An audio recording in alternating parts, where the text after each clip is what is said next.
I am Slick Nick. I want to invite you along with me on this journey, this keto journey.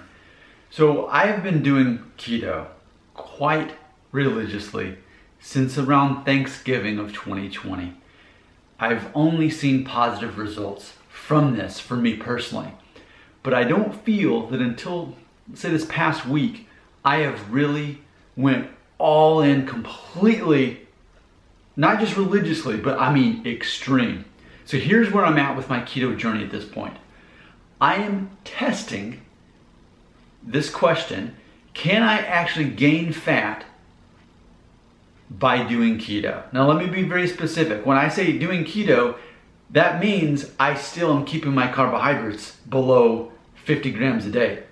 Usually it's a lot less than that, especially when you count in net carbs, all the extra fiber that I'm eating. And I'm already not eating much carbs at all to begin with. Basically between cottage cheese, whey protein, from that cottage cheese, the Greek yogurt, and then some frozen raspberries, which hardly have any carbs because, again, of the fiber and then the net carbs. I'm really not even eating much carbs to begin with when it comes down to it. I'm super strict about this. I've never been stricter about how few carbs I've been eating. But I will say that always in the back of my mind, I was still keeping up with calories, still trying to be mindful of that. Well, right now, here's where I'm at. Never been lower on carbs, but I'm also throwing all calories to the wind. Who cares?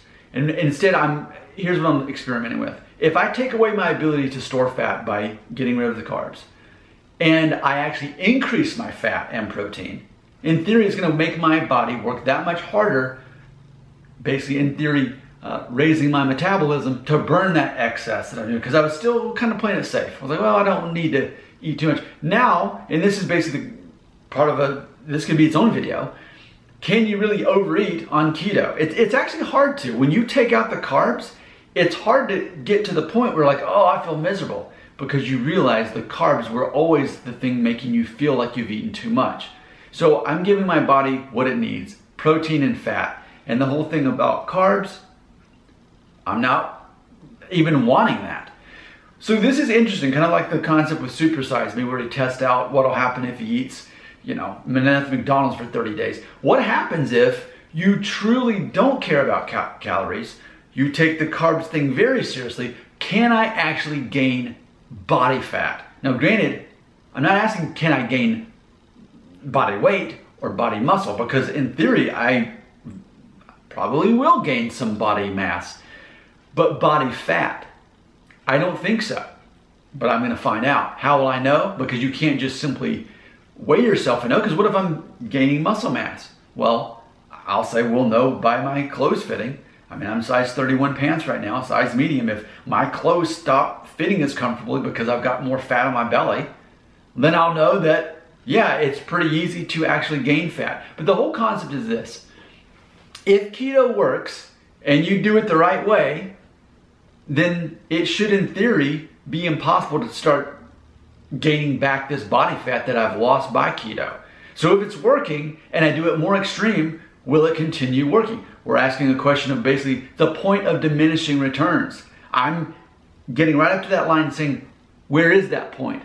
Because in theory, if I could be eating more fat and protein throughout my day, and because I've been doing often the OMAD, 1 meal a day, well, what if I need to stop doing that and actually eat twice a day every day, but make sure I have plenty more fat and protein? If it's working, why not just do it more instead of being cautious because of calories? I mean, can we truly go down this path of keto and really abandon the concept of calories? Because again, if you're not storing fat by not spiking your insulin with carbs to begin with, and you're making your body work that much harder to burn off the fat and protein that you consume, it makes sense that I won't actually be able to gain more fat. In fact, I might actually lose more fat in the process while potentially building more muscle mass. It's an experiment. I don't know how it's going to end, but you will know in the future. Stay tuned.